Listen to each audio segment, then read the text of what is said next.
Today discuss about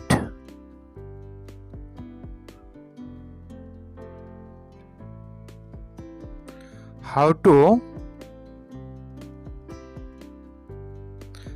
make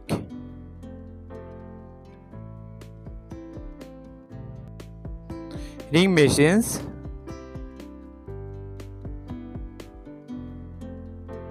ring cups thick and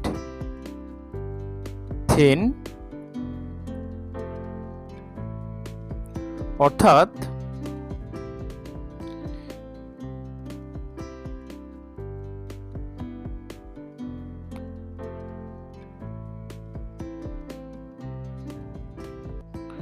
ring মেশিনে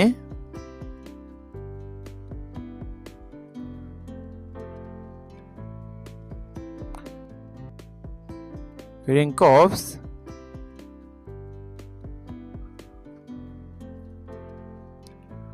মোটা বা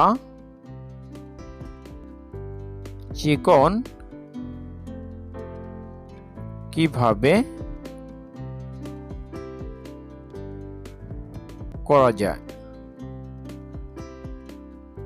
অর্থাৎ আমরা দেখি অনেক সময় রিং মেশিনে রিং কাপস মোটা কিংবা চিকন হয়ে যায়, সেক্ষেত্রে আমাদের কি করণীয় সেটা নিয়ে আজকে আলোচনা করব।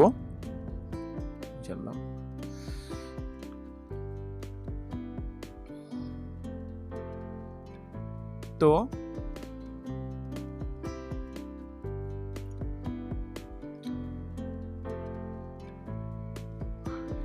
ring cups are coarsely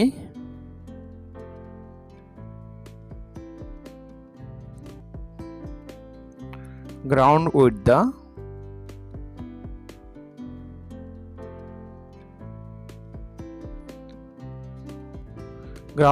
the help of lifting gear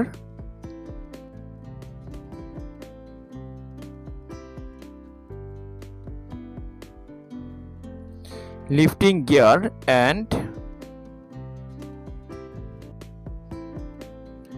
ratchet wheel or pinion। অর্থাৎ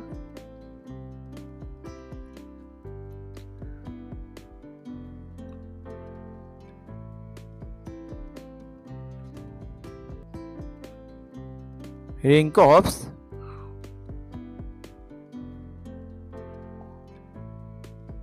মোটা বা চিকন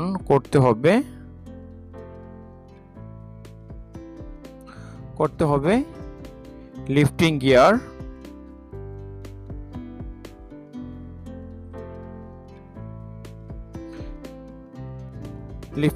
এর মাধ্যমে লিফটিং গিয়ার এবং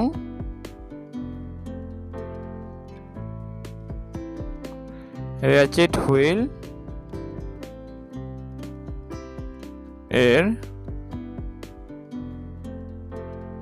এর মাধ্যমে।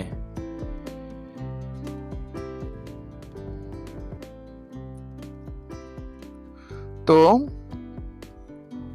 অনেক সময় আবার র্যাচেট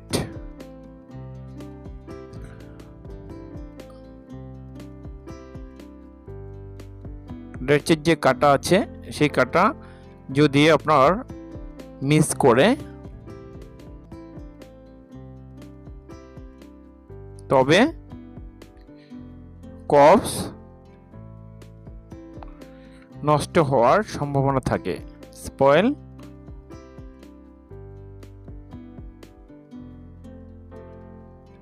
or ড্যামেজ হওয়ার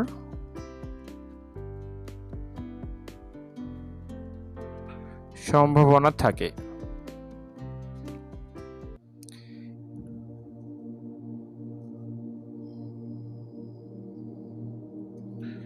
এখন আমি একটি চিত্রের মাধ্যমে দেখানোর চেষ্টা করব। ধরুন একটি রিং মেশিনে অ্যাকচুয়ালি একটা রিং মেশিনে লিফটিং গিয়ার দুটি থাকে। একটা ধরুন বড় গিয়ার থাকে এরকম,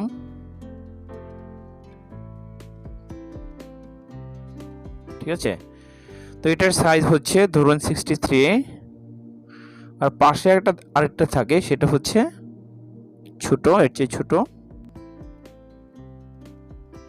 এটা একটা গিয়ার, তো এটা থাকে ধরুন 27, ঠিক আছে।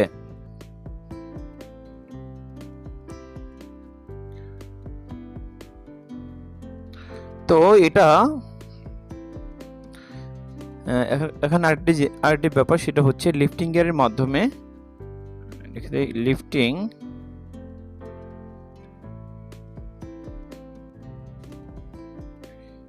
গিয়ারের মাধ্যমে রিং রেলের স্পিড,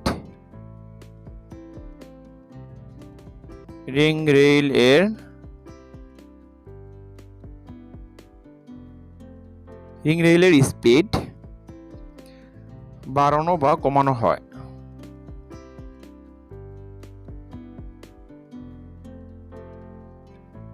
ইনক্রিজ অর ডিক্রিজ,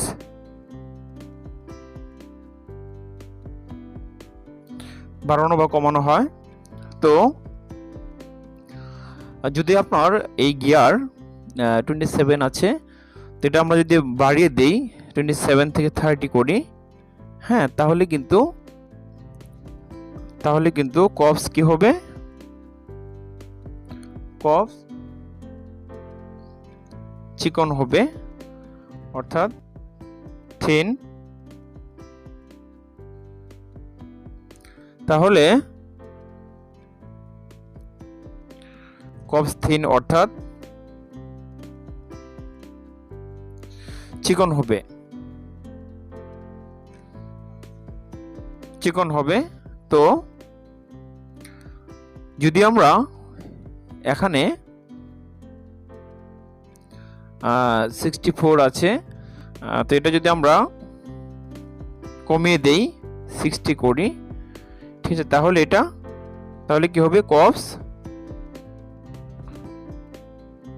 ঠিক অর্থাৎ মোটা হবে।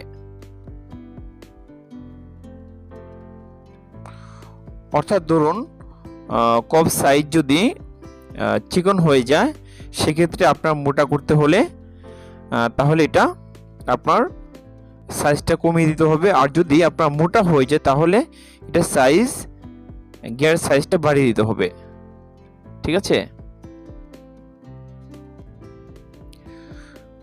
তো আই থিঙ্ক সো বুঝতে পেরেছেন।